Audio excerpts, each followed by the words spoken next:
Welcome to Inside Out. I'm Cristina Villalón.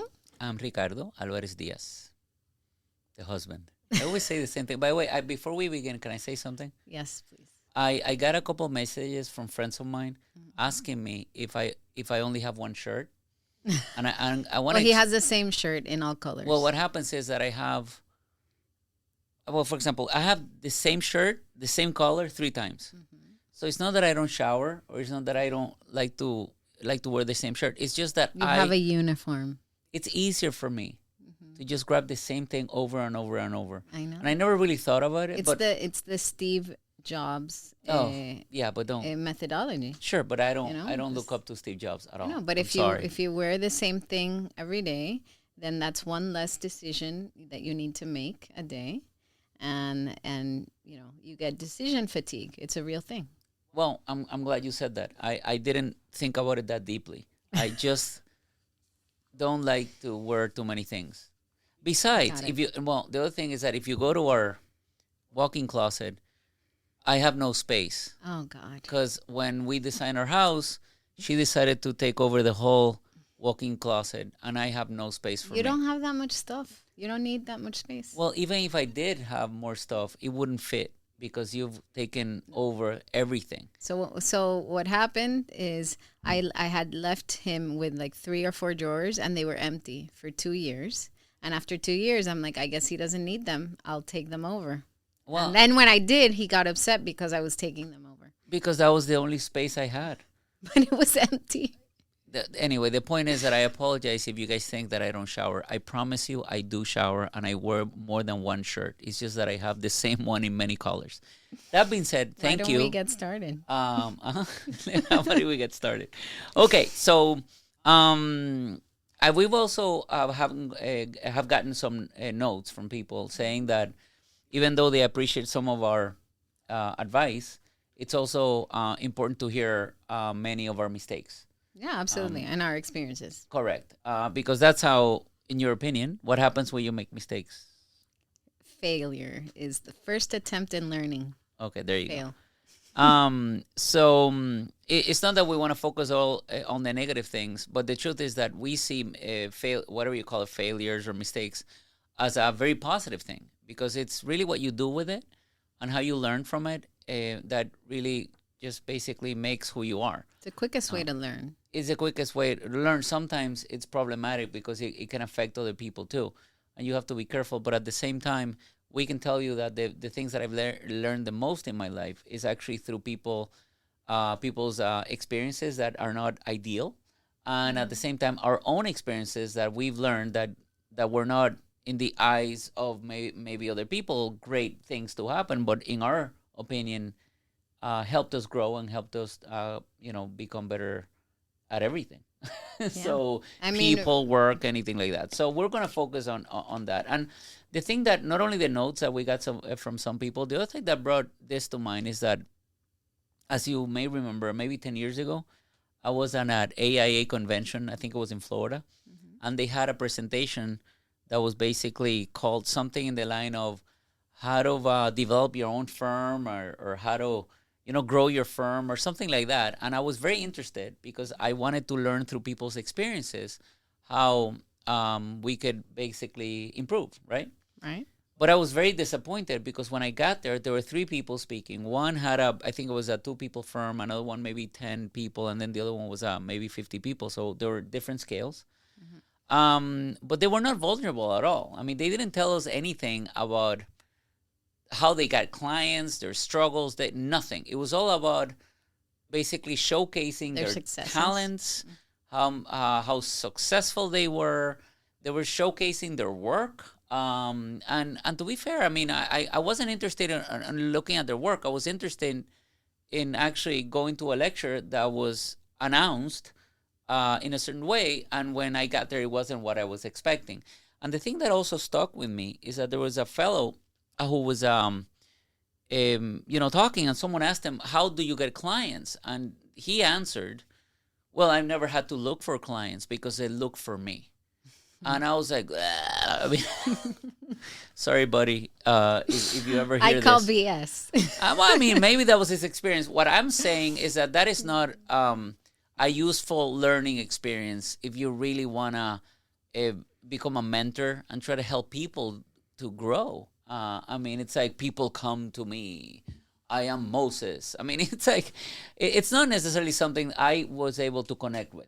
And I hear think you. if we can talk about some of the challenges and the mistakes we've made, Some of the pain. yeah, some of the pain, Pain. hopefully, Ray Dalio says pain plus reflection equals progress. correct. That's actually very good. So let me ask you this, because you've always say this to me, but I just want you to express it to the people who are listening. What do you believe mistakes are more valuable in general than wins? It's the quickest way to learn anything. I think when things are easy and everything flows, it's working, and so you think you have it figured out. But when something doesn't go right, Right. when it goes wrong, that's where the lessons are. That's where the opportunity is, and that's where you can figure out how to do something better or improve, or how to learn. So if we go directly and jump into this, there are a couple topics I want to talk to you about. So one is pricing, the other one is wrong clients, the other one is boundaries, ego, and fear. Okay. So if I ask you about pricing and self-worth, what was your earliest pricing mistake? I know this one, by the way. I was already married, but go ahead. My earliest pricing mistake. Well, I made a very rookie mistake. I was charging a client a percentage of the budget. That's a very common way to charge for interior design services. And what had happened is we had been working for a while. I think it had been over a year at the time. And the client was spending more than I ever thought the client would spend. And since I was making a percentage of that budget, I had charged more than I had expected to charge for the project at that point. Correct. And so very naively, I said, well, you know what? He was concerned about how much the whole project was going to cost, of course. And I said, well, listen, as far as my fees go, I'm going to cap my fees. And so, I'm not going to charge you anymore for my services. Next day, and I say next day kind of facetiously, but next day, the problem started happening in the project. And I ended up working on that project, I think, for at least 2 more years without charging a dime because I had capped my fees. Right. And then it would be the project that never ended. It was like, I just need to get it done. I just need to get it over with. I need to, finish what I started. But it was 3 years or 2.5 years of torture because I couldn't get it over the finish line and I wasn't charging anything. I joke that project almost cost me my company, my marriage, because Ricardo was not happy about it, my peace of mind, all of it. But at the same time, it was also a PhD in what not to do. Right. Okay. I learned so much from that project that honestly, it's invaluable. It's priceless. And it was very painful. Did it show up as stress or resentment? Both. Okay. In what way? I was stressed out. I think I had PTSD. No, seriously, I believe you. With that project, I was pregnant. I had 2 children in the course of that project. And in the end, I would see the client's number and I would start shaking. It was very upsetting and very stressful. And by the honestly. way, would you say that these were good people? They were great people. Yeah, and that's why I want to bring that up because I think it's easy to vilify the client right away. It's easy to say, "Oh, it was my fault." That's what I'm trying to get at, and I'm not basically attacking you. I'm making that comment in general for everyone because what happens is that when you make those decisions, you make them, but then you quietly resent the client for making that decision. The client didn't ask you for it. You're the one that basically went ahead and did it. You're the one that said yes to that also. Yeah. You were not able to say no. And then you resented them for it. Absolutely. I mean, it was terrible. And they're great people. Yeah. And I was just. But you felt used. I felt that. But at the same time, they don't know better. Right. Exactly. Right? It's my fault for, and I could have, but I was too scared to do it. I didn't have the courage. It was early in my career too. And I think that I could have said, listen, I know that I said I kept my fees, but now it's been, another year and we're still not finished. And maybe we should renegotiate these terms. Or you could have never suggested that. Of course. But even after. But as a learning, one thing that if I can say something about that, specifically as an outsider, because it was your project, one of the learnings is that never overpromise something. Yes. Because if you don't even come up with that solution that no one asked you. Yeah, under promise, over deliver. Correct. But you, if I remember correctly, no one came up to you and said, hey, can you cap the numbers? I know. It was a very rookie mistake. Right. And the truth is, I never should have done that to begin with, but I did. But afterwards, I also could have renegotiated, but I didn't because I was too scared. I didn't have the courage to do so, and I was like, oh, I already promised that the client. I made very naive.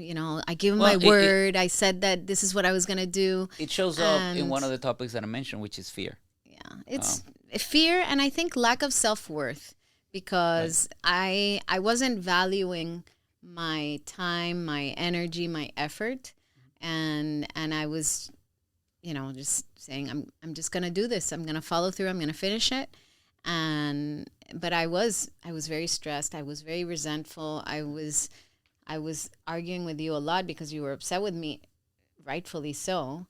And you also didn't want to see me suffer. You were seeing me suffer, and you're like, do something about it. And I was like, no, I just have to finish. It's like insanity is doing the same thing over and over and expecting a different result. So, it was stupid. I learned. Well, I mean, it's like anything. I've been through similar situations. But that was hard. And I remember that because you said it. The client they were good people. You're from a design standpoint. In theory, you could have had a lot of fun because they were great from a design standpoint to work with. Yeah. But then again, why is that an important story to tell? Because you end up blaming someone else for your own mistakes, and being self-aware enough that because of that experience, now you know what not to do. Oh yeah. Definitely, helps. PhD and what not to do. But in this case, I would say that even though they're great people, okay, and we to this day we're friends. How about when you identify wrong clients and you still do the work? So let me ask you: Can you tell us a story when you knew a client was wrong and you said yes anyway? I think what happens is that sometimes you have a gut feeling or there's some red flags there, but you choose to ignore them. But what things do you ignore? Be more specific. So I always say that relationships or any sort of partnership or any sort of I don't want to refer to it as a transaction because what we do is so much more than a transaction. But if you're working with someone, you want to feel that that client values what you do. Okay, if they're not valuing it because they're either dismissing the price that you've placed on your services, or they're just dismissive of your time. So, for example, they're late to meetings. Well, let's talk about that for a minute. 'Cause I want to be specific about some of the things that we've learned that might be red flags that helped us later understand that those red flags represent for us what we believe are not the ideal client. Yeah. So, number one, you said when they don't value your time. When they don't value your time. But give an example. You have a client and then they come in late to meetings always. Right. Right. So what does that tell you guys? It's telling you that their time is more valuable than yours and you have to wait for them. And it might not seem like a big deal, but it is a huge deal because that is not a balanced relationship. That is not a balanced partnership. If you're working with someone, you want to feel that you're valued instead of just being a cost, or actually some people even making you feel like a servant. I mean, and for me, and I have a lot of experience of making of some people early in my career making me feel that I was beneath the ground they're walking on. But then you take it because you're starting, you're afraid, you don't know what, you think that's how it is to some degree. That's how I used to think. I used to think that as an architect, I had to make myself available at all times to the patron, because the word patron, it's like, wow, they're in charge. They're the ones offering me the opportunity, not me to them. It's a one-way transaction. And early on, I just did not understand the boundaries. Yeah. They would call me from Monday to Sunday. And today, to be fair, guys, I'm not a doctor. I'm not saving lives. So if someone calls me on a Sunday at 3:00, it tells me that they are not organizing their own time, because I'm not going to save someone's life. They can wait till Monday. So, but of course, that comes with experience. Yeah. Because when you're starting, and I tell this to people because I think that humility is hugely important. And you have to be humble early on and accept maybe some of these things. But as you grow, you want to be able to slowly take control of some of the things that may have gone over the boundaries.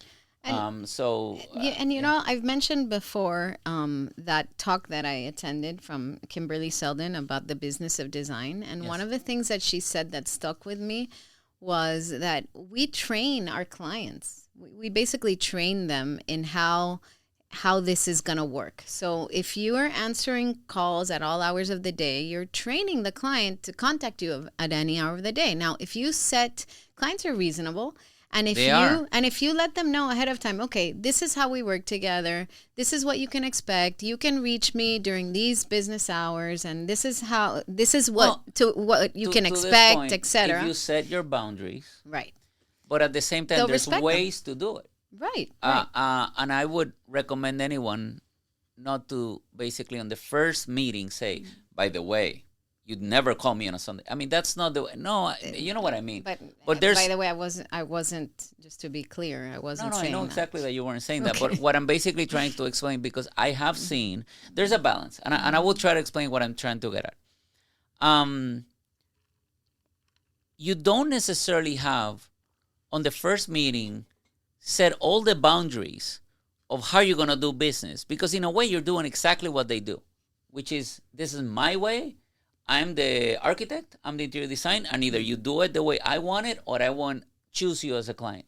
You fall to the same mistake that maybe you claim that you don't want anyone to accept. So what I'm basically saying is that in the same way that on your first date, you don't go on a first date and say, by the way, let me tell you very quickly, I don't cook, I don't do X, Y, and Z, and either you take this or you take nothing. It's like, oh my God, I mean, you're never going to call the person back, right? So, by the way, that's what she said. Because you expect someone who cooks? Is that what you're telling everyone? No, I'm saying that's what she said to me on the first day we went out. She said, I don't cook. I'm like, okay, I didn't care because I cook, but that's a different topic. My point is that humility matters. Being able to connect with a person matters. And I know exactly, I know that's not what you were saying. I just want to clarify a little bit of that. But my point is that you set the boundaries of the working relationship, obviously in a respectful manner, not in like it's my way or the highway, right? But you let them know what to expect. And I think clients are looking for guidance. And I think this is a trap that happens very often with creative companies, okay? Either architecture or design, but also creatives in general. Because they're creative, oftentimes that right brain is a lot more developed, and so they're not as structured. Right. And but clients need structure. They need to know what to expect, just like children need structure, and routines, etc. Clients want to know what to expect, because that signals to them that they can trust you, and that you are responsible, and that you are someone that is, that what they see is what they get. Otherwise, it makes them a little uneasy, that laissez-faire artist thing, and So, and so again, let me go back to but what you were saying before. can I finish this thought really Yeah. quick? Kimberly Seldon also says, once you are taking someone's hard-earned money, even if you're a creative, then you're in a business, and you have to run it like a business. And a business establishes boundaries, and it establishes, what to expect. So what warning signs did you ignore? Well, Early on. I think some of that, I was so eager to please that I wasn't even looking out for the warning signs. I was just so excited about the project and the possibility of doing the project that it was all like, how can I help you, right? It wasn't more about establishing my boundaries. I wasn't thinking about my boundaries. I was only thinking of, how can I provide a service to my client, and how can I exceed their expectations? And what happened in different circumstances is that then they didn't value my time, and they didn't value my expertise. I remember once, one particular case where I was charging hourly, and I was going above and beyond, doing everything this person asked for. When I gave them the fee, the hourly fee, it was like I insulted them. And I was like, okay, well, I actually put in these hours, for all this stuff that you kept asking for. And then I ended up having to discount my hours because I didn't want to make them upset. And, it's better. Is that the client that sold the furniture? No, that's a different client. Well, why don't you talk about that one? Because that's... Oh, my God. This is another horrible mistake. I had this client that actually was an acquaintance of mine, and they weren't living in Puerto Rico. And so I went ahead, and because I was trying to go above and beyond, exceed all expectations, I went ahead and purchased their furniture to do kind of like while you were out reveal, like you'd get back and, the space would be finished. And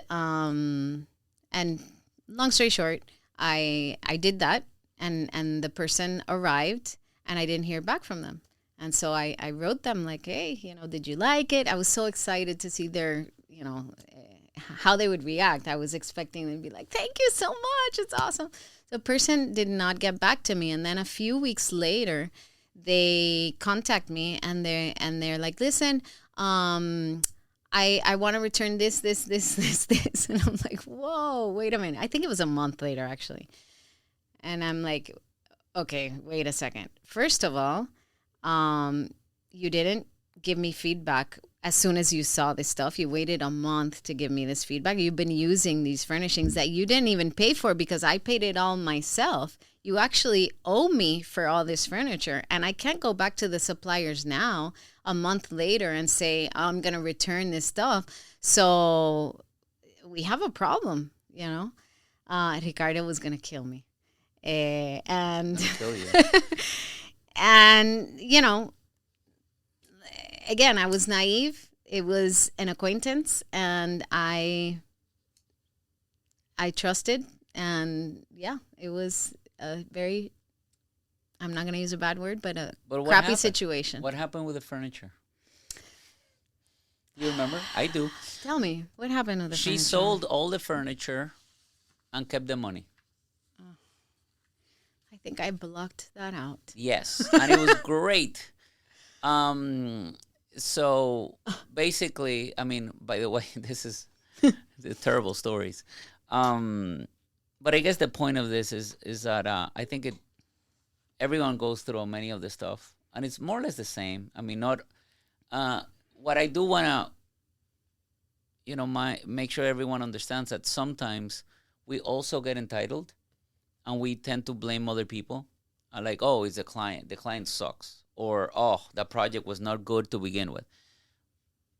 But one thing I've learned through this whole, with many of the mistakes that I've made, is that many of the mistakes were my own fault, and then I blamed other people for it. If I would have talked to a client instead of being afraid of the client, maybe I could have reduced the challenges in communication. I'm not saying that there's no responsibility from other sides either. I'm just saying that at the end of the day, I can only control me. I can't control other people.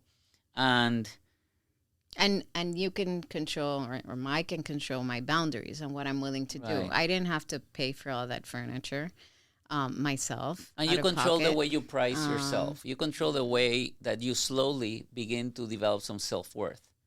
But again, this is all normal. I mean, you are not, if you're born fully formed and you have all the answers in the world, chances are that you're not very nice to be around. Because you're Jesus Christ. Well, what's the point of life then if you're... Well, I mean, right. You're learning. And part of the learning is just, developing your self-worth and developing what your strong suits are and understanding that maybe what you think you're great at, you might not be. Or that you have stuff to learn. You still might be good at what you do, but you could be making absolutely. Well, I mean... silly mistakes. I think that Aristotle said it best. I mean, if you... you're never going to be wise until the day after or the millisecond after you're dead. Because according to him, and I don't want to get too esoteric here, but the soul, the body corrupts the soul. And the soul is perfection. And the soul is what comes after death. And basically, throughout your whole life, you're going to be imperfect. And you're going to make mistakes. And definitely you're not going to know it all. So every day you have to keep growing and getting better and better and better. And I think that making every mistake that we've made, and I keep asking you about your mistakes. And to be fair, I think I would claim that I made a lot more than you. The difference is that I've asked you today only. Well, share one of yours. Well, I mean, about what? I mean, you have a list. No, share one of your mistakes. Well, one of your biggest pricing mistakes. Well, pricing, I would say that I always assumed that I could do the work in less time that it would take me. So, and I would always do flat fees. There's no such thing as a simple project. Right, no, not at all. So I would always do flat fees. I would not do percentages early on, and I wouldn't do the hour either, but I would do flat fees. And what happened was that I would try to work as fast as I could and provide the service that was based on the amount of money I'm charging. Now, when I submitted a proposal, I mean, not a proposal, but it was signed already, let's say a design or a concept. What happens when they don't, when they like it, but they want changes?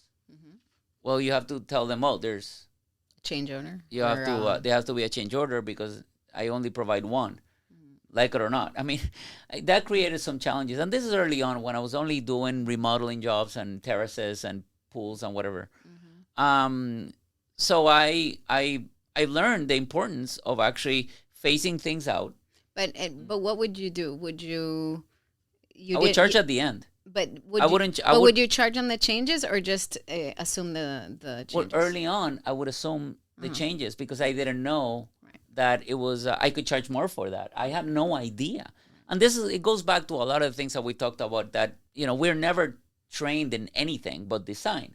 So you think the design is your product and you already negotiated a fee for that product.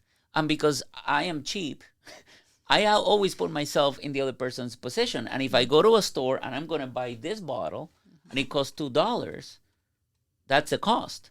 If it took him a year to make it, that's someone else's problem, not my problem. But I never really took in account the fact that I'm working on a service business that many times people assume that you have the responsibility to provide 10 different options. When people buy this, they buy it, but they choose out of 10 things, but they only pay for one. What happens when you're designing is that they assume they pay for one, but you have to choose. You have to show them all the options. Why do I have to work 5 times if they're only going to buy one product? And that, I think that's a mistake of thinking from a product standpoint. So if you think of from a servicing standpoint, it changes your point of view. So I learned that too the hard way, because my clients would expect multiple options for each thing. Sometimes 20, 25 options. Right. And so I had to put a clause in my contract saying, this includes, 2, 3 options. After that, it's an additional service, because it is. And the thing with design is that, one, it's a ripple effect. If you change this, you're probably going to have to change this and this. So it's not just that change. Now that means you need to change the other finishes too. I think that some of the advice, if I may give some, is that when you charge in different phases, this is what we've learned, and then someone wants a change, and they already know what's going to cost them for the change if they're going to ask for it.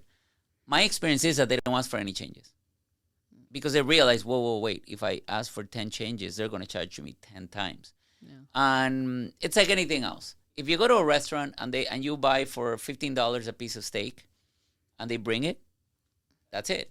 But if you, for the price of $15, can have a whole buffet, you're going to try it all. You're going to try it all, even if you don't like that horrible asparagus, but it's for free. So it's included. So I'm going to eat the asparagus. Especially if you're Ricardo or you're on a plane and it includes the food, you're going to eat it even if you don't like it. Yes. Because it's included. And that's part of the problem. When I started, I always saw everything through my own prism.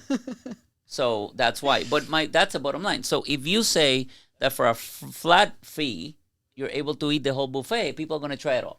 If you say you're going to only eat one steak, people are going to eat the steak. They're going to ask you, hey, can you bring me the XYZ that you're not going to eat anyway? If you know you're not going to eat it, why order it, right? Mm-hmm. So that's why. And I think it's psychological understanding. And I actually, last week, I was talking to a colleague that hopefully we'll be able to bring him on the podcast. And he was saying that, the assumption, okay, that we have to know all this information when we start providing servicing is incorrect. And the ability of people being able to learn a little bit of this and maybe listening to people like you and I or other people are going to be very useful when it comes to creating the right expectation when you're dealing with clients in general. Why? Because if everyone comes from a same point of view, I think clients in general are going to kind of understand what they are going to get from working with a professional in general. So I think that for me, doing a flat fee early on without understanding I would say the psychological ramifications. And I want to go back to this a person that I mentioned that I talked to a week ago. He said that teaching psychology in architecture was a great help for him. In the same way that for me, philosophy was a lot of help because it puts you in someone else's, head before making decisions. We are, in a way, trying to understand other people's, vision and becoming their conduit to make it a reality. But, I mean, at the end of the day, I know that was a terrible mistake because I charged a flat fee.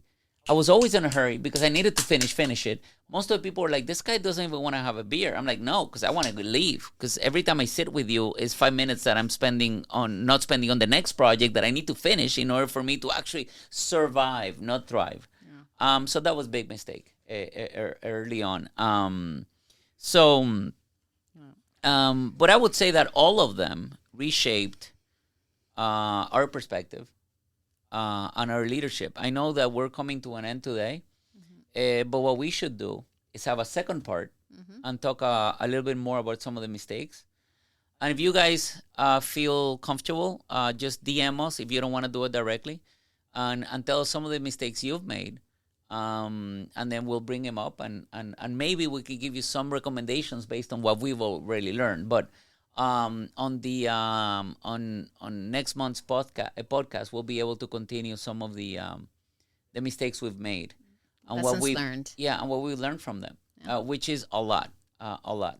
And I don't have it. Do you feel you have regrets at No, all? not at all. No regrets. No regrets because from every situation you learn something. So I mean, if you don't learn the lesson, then it would be a regret. But I'm actually grateful for the challenges and for the lessons learned that make me a better professional today, a better person.